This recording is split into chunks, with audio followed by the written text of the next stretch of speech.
You've probably heard of Sir Issac Newton, Samuel Pepys and Sir Christopher Wren, but have you heard about their contemporary Robert Hooke? Over the course of his career at the Royal Society in Gresham College, Hooke carried out some of the earliest research with a microscope, which allowed him to observe, describe and name the cell. He is also described as the founder of the science of geology, discovered the law of elasticity and was a city surveyor, helping to organise the rebuilding of London after the Great Fire in 1666.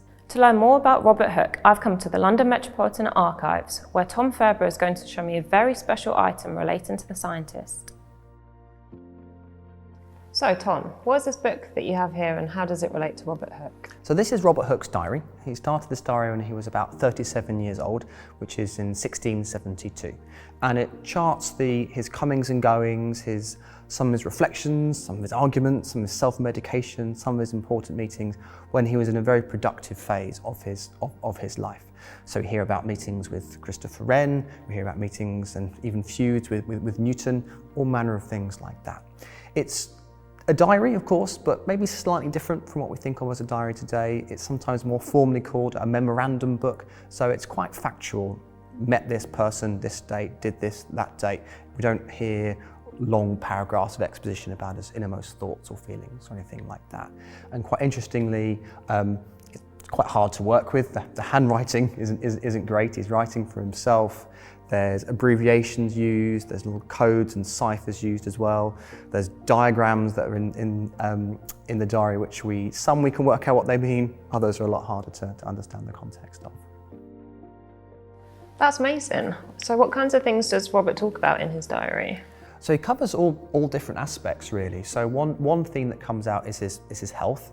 So we can see from the diary that he isn't a man that enjoys good health. That was known at the time to his contemporaries as well.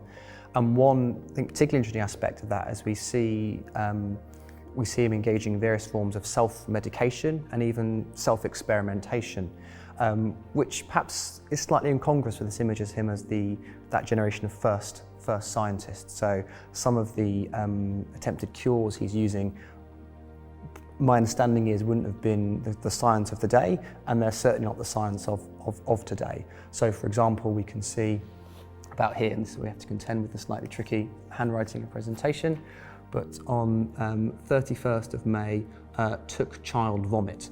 What we think he's doing there is using that as a purgative to try and clear his system. As I say, we don't think Hooke enjoyed, well, we know he didn't enjoy good health, and it's probably one of those vicious cycles where he's feeling poorly, feeling unwell, trying all manner of medicines to make himself feel better, feeling worse, and taking more and more expensive medicines to try and feel better. So that's something that comes about throughout the diary. The diary also covers Robert Hooke's scientific thoughts and also his scientific bickering and scientific feuds with other famous figures of the day. Hooke was part of the newly formed Royal Society and was a famous scientist in his own right, but his reputation has been somewhat eclipsed with the even more famous Sir Issac Newton. And this was a feature of the day that the various prominent scientists would get into all manner of battles and squabbles about who invented ideas first and where ideas come from. And this was something Hooke was particularly famous for doing, and particularly famous for his quarrel with Sir Issac Newton. And in his diary we see a hint of that. So I'm not a scientist, I'm not going to pretend to know the ins and outs of it, but some dispute about the nature of gravity as a pulse or a wave.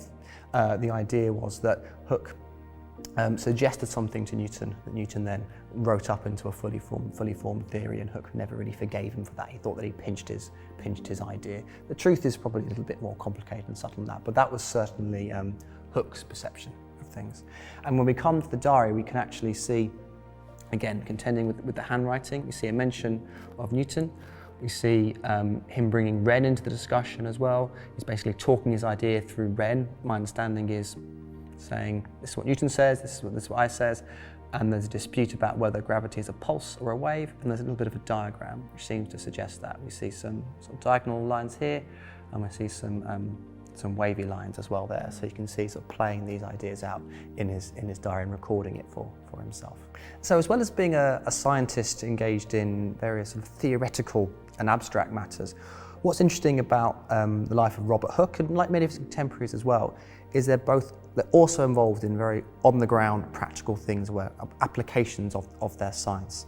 So the diary starts in 1672. The Great Fire of London was obviously in 1666, and Robert Hooke is appointed city surveyor. So he's responsible for overseeing the rebuilding of the City of London following the Great Fire. He's responsible for the design of some buildings. He's responsible for the measuring of plots, of street plots and land plots and things like that.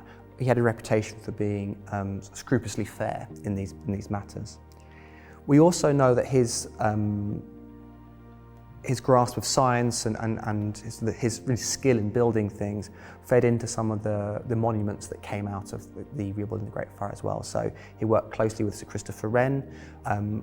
It's sort of widely acknowledged that the design of the dome of St Paul's Cathedral owes a lot to Robert Hooke. Similarly, he was responsible for the design of the monument to the Great Fire as well. So when he was designing the monument, he actually combined his love of architecture with scientific instrumentation. So the monument was conceived in Robert Hooke's mind not only as a monument to the Great Fire, but also as a zenith telescope for astrological observations. We can hear mention of and see evidence of the social circles that he moved in.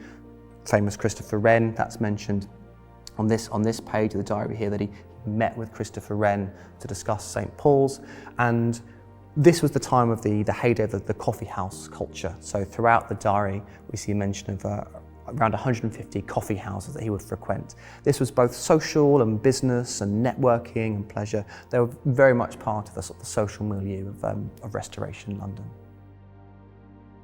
So, why do you think Hooke slipped from public memory? Hooke likely slipped from public memory because he wasn't as well known as Christopher Wren, he wasn't as famous as Isaac Newton, and he didn't take steps to preserve his legacy. Hooke's sort of been rediscovered in the last few decades as an important historical figure, and this source is one of the ways that's come out. This source also suggests a darker side of his character.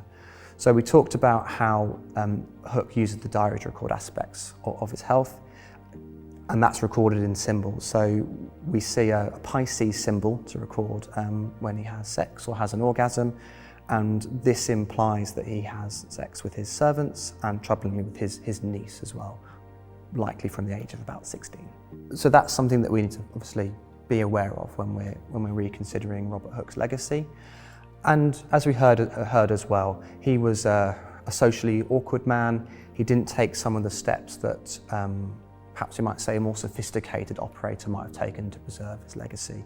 He died without a will, he died intestate, and what often you would see people doing at this time is they'd leave a sum of money in their will to have a library named after them, for example. That would be one way that their legacy would be preserved.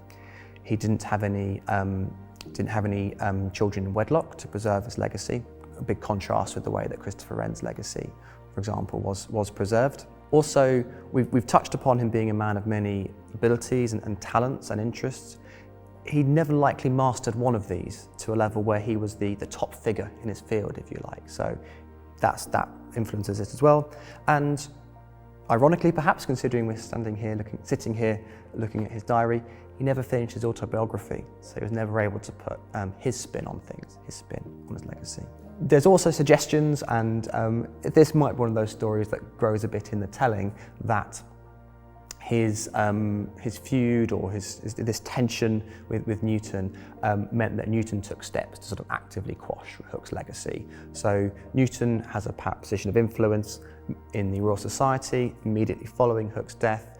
This is the time when a portrait of Hooke might have been put on the walls, that sort of thing. That didn't happen, and that's probably again something that's helped to sideline Hooke for posterity.